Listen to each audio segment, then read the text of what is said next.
Meghan Markle is officially in a damage control mode as she desperately tries to salvage her public reputation by telling the world that yes, oh yes, Netflix is interested in her very, very meager offerings as a creator. She had once been hailed as a modern Cinderella, an American actress who transcended Hollywood's B-list grind to infiltrate the gilded gates of British royalty, a woman who seduced a prince, enchanted a nation, and vowed to rewrite the royal script with a voice that promised authenticity, diversity, and female empowerment. But now, Meghan Markle stands amid the smouldering wreckage of a carefully curated empire that has imploded on the world stage. Her name no longer synonymous with disruption or elegance, but with desperation, delusion, and a slow public undoing that no amount of PR wizardry can conceal, because when Netflix, the last bastion of her media kingdom, slammed the door on the Duchess of Sussex by quietly walking away from their $100 million partnership without fanfare or ceremony, what echoed across Hollywood boardrooms and Buckingham Palace corridors alike was a singular truth. The experiment had failed, the charade had run its course, and the crownless Queen of California was no longer bankable, no longer believable, and perhaps worst of all, no longer relevant.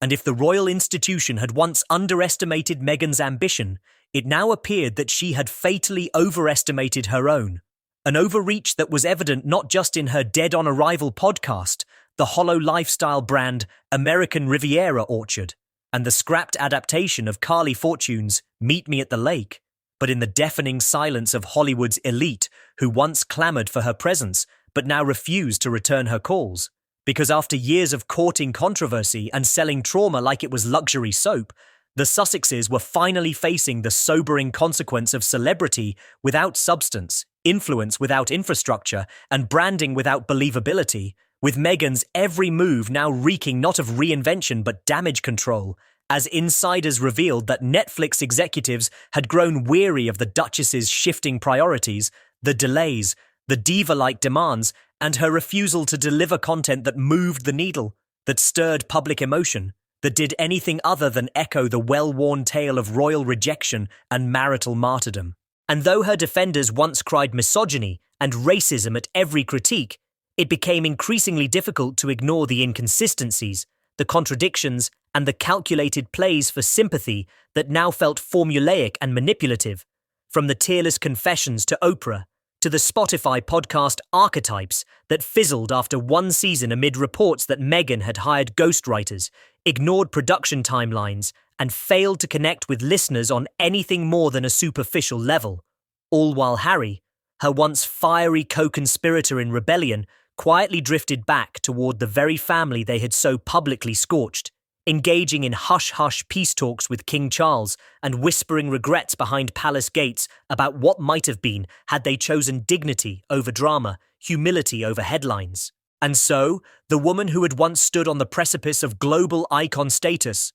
who had called herself a feminist, a humanitarian, a warrior against colonialism, now found herself caricatured as a fame-hungry social climber who confused her own curated victimhood for relevance, her luxury chicken coop for activism, and her Montecito mansion for a pulpit. But the audience was no longer listening, and worse, they were beginning to roll their eyes, because when you demand privacy and then sign a multi-million-dollar Netflix deal to tell your side of the story, when you decry tabloid culture and then orchestrate paparazzi photo shoots in military cemeteries, when you claim to empower women and then launch a lifestyle brand peddling overpriced jam jars and pretentious olive oil with zero social impact, people start to question not just your authenticity, but your entire reason for being in the public eye.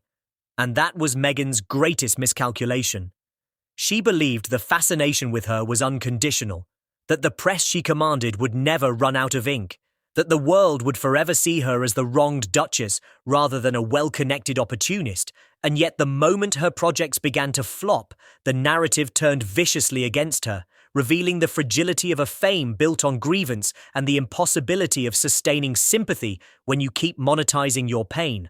Because American Riviera Orchard, despite its sleek branding and rustic aesthetic, was mocked as Gwyneth Paltrow light, a goop knockoff without the credibility, a desperate rebrand that arrived too late and said too little. And while Meghan hoped the venture would establish her as a Martha Stewart meets Michelle Obama tastemaker for the Instagram era, what she didn't anticipate was the public's exhaustion, the growing fatigue with curated trauma, victimhood for profit, and luxury spirituality sold in gift baskets. And as the brand floundered with no meaningful market impact, no strong retail,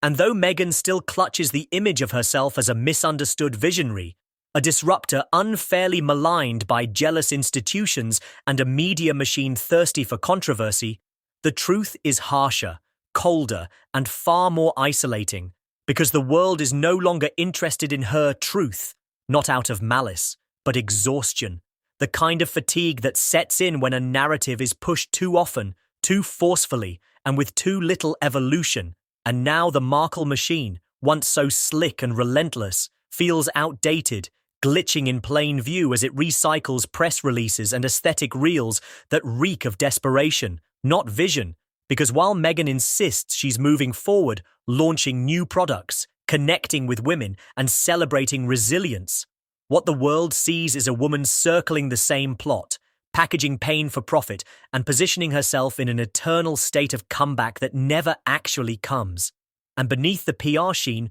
the numbers are undeniable. Her podcast didn't trend past the premiere week, her Instagram relaunch was met with silence, and her lifestyle brand is now reportedly in freefall, losing its founding team members, failing to secure shelf space in luxury retailers, and, according to insiders, teetering on insolvency, a crumbling kingdom of curated olives and monogrammed linens that the public simply refuse to buy into, literally or figuratively. And as the media begins to whisper about unpaid vendors, ghosted collaborators, and internal leaks from former staff, Meghan finds herself back in familiar territory, surrounded by negative press she cannot control, abandoned by the very industry she once thought she had conquered, and painfully aware that the Markle brand, once a lucrative promise to investors, has become toxic, unsalvageable, and burdened with a track record of broken promises and bitter exits.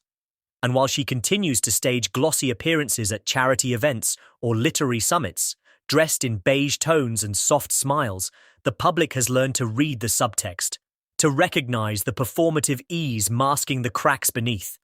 And no amount of coordinated Vogue features or pap walks through farmers' markets can conceal the shift in tone.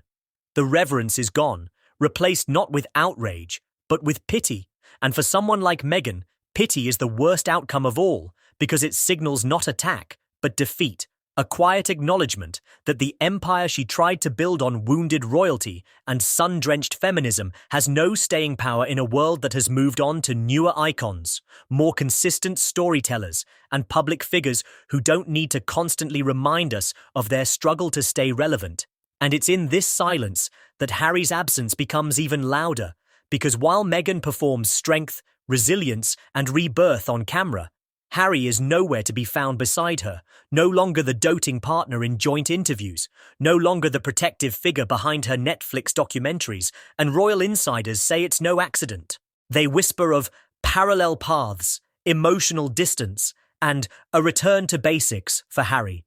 His basics being the uniform, the monarchy, the family name that, despite all the damage, still offers him a future.